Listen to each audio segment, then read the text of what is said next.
Now, if you believe the polls, the SNP's absolute dominance in Scottish politics might be about to come to an end, with the Conservatives reaching into unexpected parts of the country.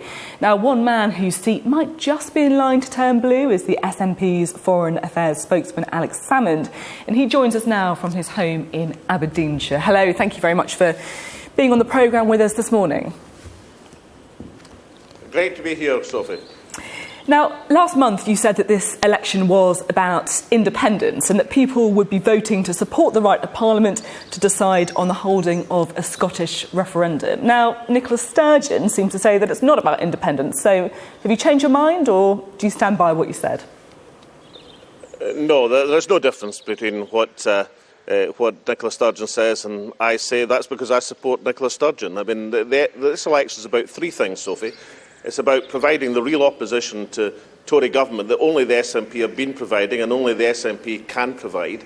It's about asserting Scotland's right to at least maintain our place within the single market so as we can protect 80,000 Scottish jobs otherwise would be lost. Whether you leave or remain, whether you're for independence and against it, that's an immediate priority in this election.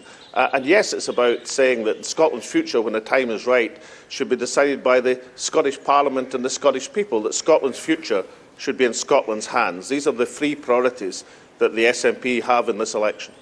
Well, I can understand why you're not putting independence at the forefront there of your pitch during the election, because there hasn't been a single poll, has there, since the Scottish referendum that shows a majority support independence.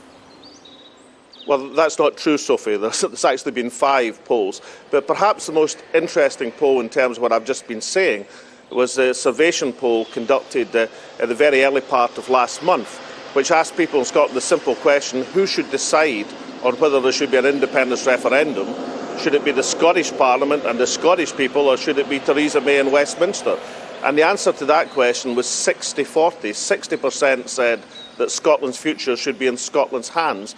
That's why it's one of the key priorities for the SNP in this election. So oppose the Tory government, make sure we maintain our place within the single marketplace, that Scotland's voice is heard immediately, and thirdly, to make sure that the Scottish Parliament and the Scottish people have the right to decide our own future. And on that basis, I'm confident that the SNP will win this election, have the most seats, the most votes of any other political party. Well, with respect, it is a bit different talking about polls that say that Scotland should be able to decide their future and talking about support for independence itself. But you're saying that Scotland, sorry, will... Sophie, there have been 5 polls which have shown majority support on the question of Scottish independence.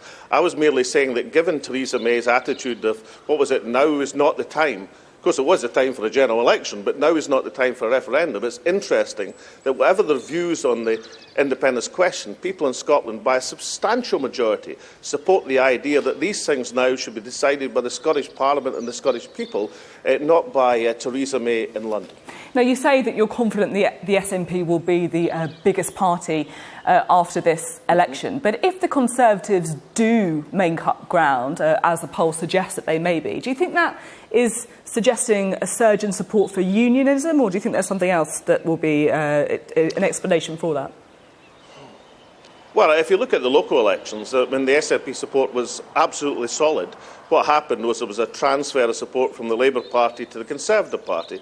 If you take the big Ashcroft survey published on Friday and in the papers this morning, it says the SNP could get between 45 and 48 seats in Scotland, depending on turnout. Now, that was surveyed at the end of last month. Now, I think we can do better than that, because as the election focuses on these three issues of providing the real opposition to Tory government, of making sure we maintain our place within the single marketplace, and of having Scotland's future in Scotland's hands, I think lots of people in Scotland are going to rally to that banner. At the same time, you were about 10% down in the polls, roughly, compared to the last general election. Do you think that's partly because of the domestic record of the SNP? I mean, we've had some figures coming out this week showing less than half of 13 and 14-year-olds in Scotland are performing well in writing. I mean, you are failing Scotland's children, aren't you, with those literacy standards?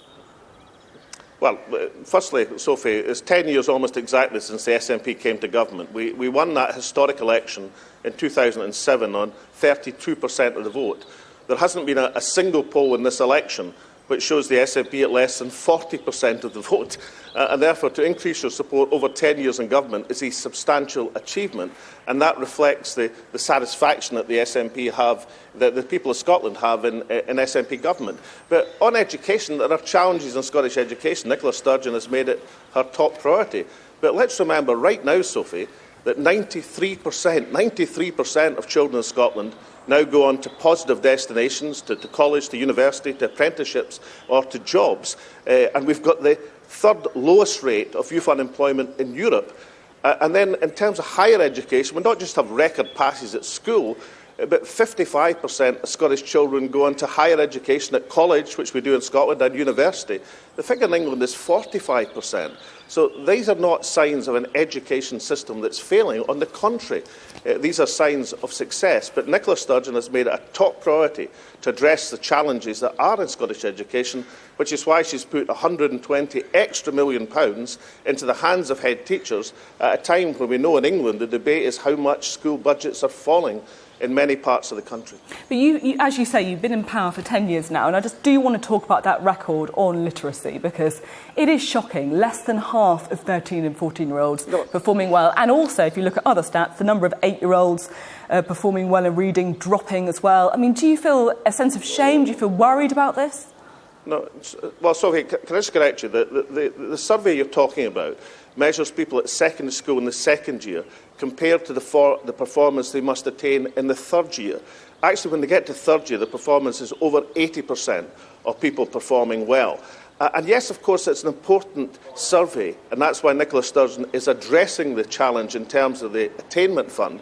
But let's not dismiss the fact that you should judge an education system by its outcomes. And if you have, as we have right now in Scotland, a record 93% of children going on to positive destinations and the third lowest youth unemployment rate in Europe, then something is going very well in Scottish education, and perhaps occasionally the network media might acknowledge that. It's not just schools, though, is it? The NHS targets are also being missed in Scotland. Poverty is on the rise. The police are facing a black hole. I mean, if this is a flavour of an independent Scotland, you can see why a lot of people in Scotland are a bit concerned about the reality of it, can't you? Well, let me correct you, Sophie. The NHS in Scotland, again, has challenges as any public service does, but it's easily the best performing national health service across these islands, across the UK. I mean, 10% better, for example, in accident and emergency figures. I mean, we saw this week the Labour Party pledging to abide by the nurses' pay review. We've done that in Scotland, which is why a Band 5 nurse gets paid £300 more in Scotland than the same nurse in England. That's why our junior doctors haven't been on strike in Scotland, because we have a better performing National Health Service, despite the many challenges that exist. But the National Health Service in Scotland, by any measurement, is the best performing in the UK. And perhaps that's because we spend 7% more per head on our health service than you do in England. So if we're judging on performance, and remember, with great respect, we're not going to be judged in terms of network media. I mean, the people of Scotland have returned the SNP twice into government after our initial win in 2007. So, Sophie, we must be doing something right to get returned twice more into government. You're supremely confident, of course, about the SNP's prospects in the election, perhaps unsurprisingly. But the Conservatives and Ruth Davidson have said that they are specifically targeting your seat. In Gordon, in the local elections, the Conservatives actually beat the SNP into second place. So are you starting to feel a few butterflies in your stomach? Are you nervous at all about your own prospects in the election? Well, not in terms of councillors, Sophie. We won more councillors in the seat of Gordon than the Conservative Party did. But listen, I'm quite pleased, actually, for two reasons that Ruth Davidson has made this vainglorious boast about sweeping the country and winning Gordon. It means, firstly, folk in the north east of Scotland don't like that sort of thing. They like people talking after the match, not before the match.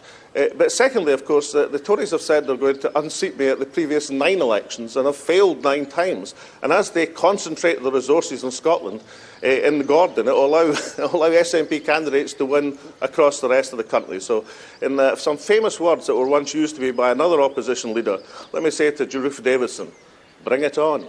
Bring it on. Do you think that the Conservatives are now your main threat in Scotland rather than Labour? Well, the Labour Party have been leaking votes, but remember, despite this talk about this big Tory revival, in many areas of Scotland, the Conservative Party are simply not competitive. And I'm not making any boasts about the SNP winning every seat, but what I can say and what is true is that in all 59 Scottish seats, the SNP are competitive, that we are trying to win in each of the seats of Scotland. That doesn't mean we'll win them all, of course, but it means that at least we're competitive. No other party in Scotland can claim that, and no other party in Scotland has a realistic chance of winning this election in terms of seats and votes. And we'll win it on these three priorities: making the opposition to this dominant Tory government in England. Opposition is required. Preserving Scotland's place within the single market to protect Scottish jobs, and making sure that the future of Scotland, that Scotland's future is decided by the Scottish Parliament and the Scottish people, that Scotland's future must remain in Scotland's hands. Now, we know, of course, you want people to vote SNP in the election, but no matter how many seats the SNP win, the Prime Minister is going to be Theresa May or Jeremy Corbyn. So who would you be more comfortable with in number 10, Theresa May or Jeremy Corbyn? Well, I think it's generally acknowledged we're not going to be in a hung Parliament situation, that the Conservatives are heading towards a large victory. We've made it quite clear that the SNP is on the progressive side of politics, and we don't make alliances with the Conservative Party locally or nationally because of the damage that they are doing to Scotland as a country, but also to the vulnerable, the disabled in Scotland. Sophie, I've been in a Westminster Parliament some time ago where the Tories had a large majority, and it was not a good outcome for the people. It wasn't a good outcome for Scotland. It wasn't a good place to be disabled or to be vulnerable in society. Tory large majorities are not something for anyone to wish for. But to answer the question, Theresa May or Jeremy Corbyn? People in this election are going to rally. Well, we're not going to ally with the Conservative Party under any circumstances, but the reality in this election is not who's going to win it, because the Tories are a street ahead south of the border. It's whether there's going to be real strong opposition. And very, very few people in this country, north or south of the border, want to see an untrammelled, hard-right Tory government. That's why we need the opposition that the SNP can provide.